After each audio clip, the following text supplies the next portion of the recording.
Monsieur le ministre et chers frères, j'ai l'honneur de vous remettre à la très haute attention de Sa Majesté le roi Mohamed VI, roi du Maroc, le message de paix, d'amitié, de solidarité et de fraternité que lui adresse son Excellence Assimi Goïta, président de la transition, chef de l'État du Mali, avec ses salutations fraternelles, ainsi que ses vœux ardents pour son bonheur personnel, mais aussi pour la prospérité et croissance du peuple frère du Maroc.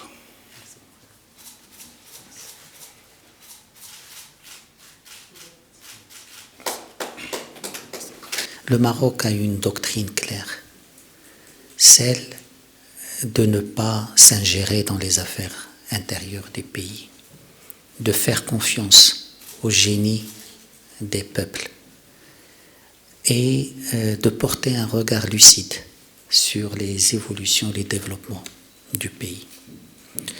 Comme sur le dossier libyen, sur le dossier malien, le Maroc n'a ni agenda ni solution. Le Maroc n'est pas parmi ceux qui disent qu'ils ont la recette magique ou un pourcentage de la solution des problèmes maliens. Le Maroc fait confiance aux autorités maliennes et le Maroc fait confiance aux forces vives maliennes pour trouver les meilleures solutions adaptées au contexte malien. Le Maroc pense que le rôle de la communauté internationale, des partenaires et des amis du Mali, c'est d'accompagner les priorités définies par les autorités maliennes, de ne pas se substituer aux autorités maliennes, ni de développer des recettes, des accords, des visions dont le Mali est l'objet et non l'acteur. Pour le Maroc, le Mali est l'acteur principal de sa stabilité et du développement de son peuple. Et c'est pour cela que dès le départ, la position du Maroc a été constante. Non à l'ingérence dans les affaires du Mali, non à l'utilisation du Mali pour faire avancer des agendas internes, non à la multiplication des initiatives vaines ou des accords dépassés pour gérer la situation au Mali. Le Maroc est pour le renforcement des autorités maliennes et pour l'accompagnement des priorités définies par ces autorités. Le Maroc est pour que la communauté internationale puisse articuler son action, son intervention autour des priorités, autour des axes que les autorités maliennes eux-mêmes puissent définir. Et c'est dans cette logique-là que le Maroc a toujours approché les évolutions et les développements au Mali. Le Maroc s'est toujours abstenu de faire des commentaires ou des appréciations. Le Maroc préfère dialoguer avec les autorités maliennes. Le Maroc préfère écouter les autorités maliennes et le Maroc préfère articuler son action en accompagnement des projets, des objectifs des autorités maliennes. Le Maroc a une bonne relation avec l'ensemble des acteurs. La visite de Monsieur le ministre a été l'occasion pour passer en revue cette coopération conformément aux orientations des deux chefs d'État de Sa Majesté le roi Mohamed VI et du président Goïta, et leur volonté partagée de renforcer la relation bilatérale et la coopération sectorielle entre les deux pays. Dans ce contexte, nous avons convenu de réactiver tous les mécanismes de coopération entre les deux pays.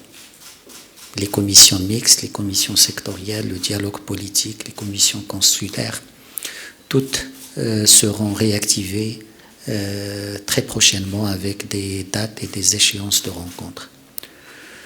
Nous avons également convenu de relancer la coopération sectorielle avec un programme de visite de ministres sectoriels des deux côtés. 3, et conformément aux orientations de Sa Majesté le Roi, j'ai réitéré à Monsieur le ministre la disposition du Maroc à accompagner le programme de développement du Mali dans les secteurs les plus importants.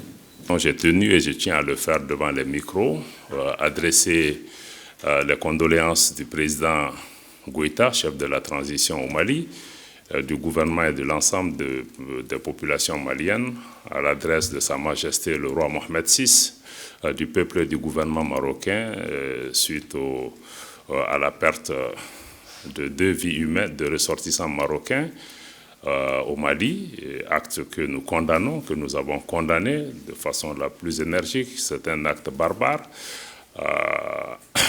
et pour lequel aussi je voulais vraiment donner l'assurance que le gouvernement du Mali est engagé à tout mettre en œuvre pour pouvoir retrouver les personnes qui sont responsables et les traquer devant la justice.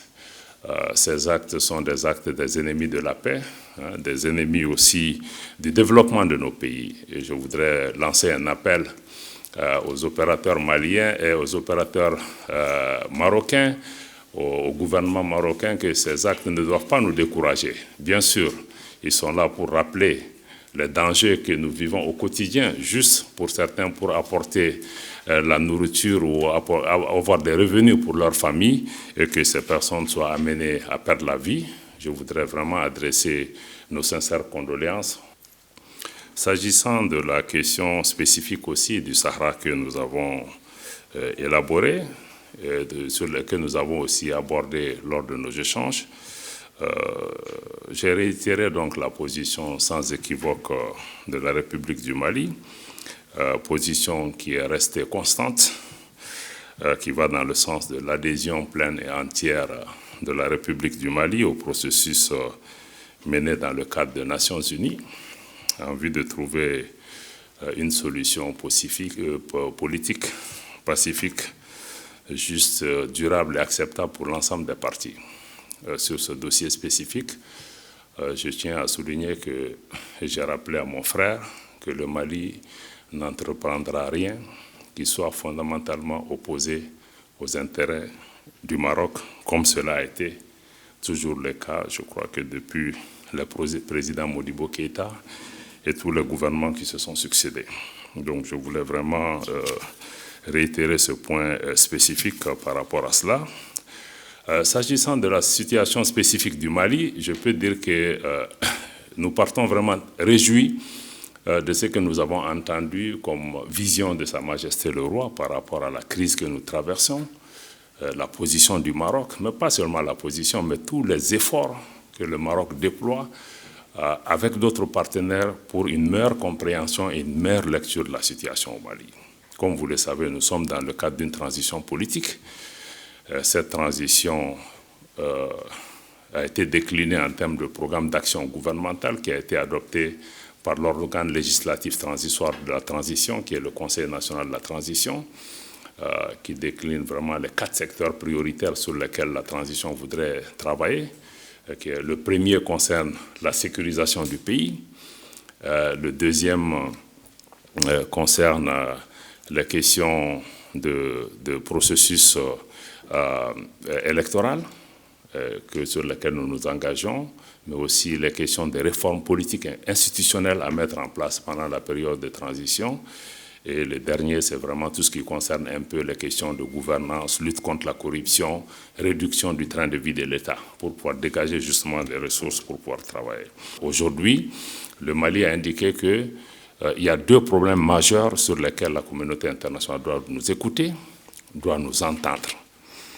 Le premier concerne la sécurité et la sécurisation du pays. Mais avant d'arriver à la sécurité et à la sécurisation, le ministre Nasser Bourita a souligné la question. Le Mali est un pays qui occupe une position géostratégique spécifique. Pays enclavé au cœur du Sahel ou du Sahara, entouré de 7 pays. Pays qui lui-même connaît ce défi actuel suite à l'intervention occidentale en Libye qui a créé cette situation. Si la paix et la stabilité du Mali sont menacées, c'est l'ensemble de la région et même au-delà qui sont en question. Et aujourd'hui, les autorités maliennes sont en train de faire d'énormes efforts pour pouvoir préserver cette sécurité et cette stabilité.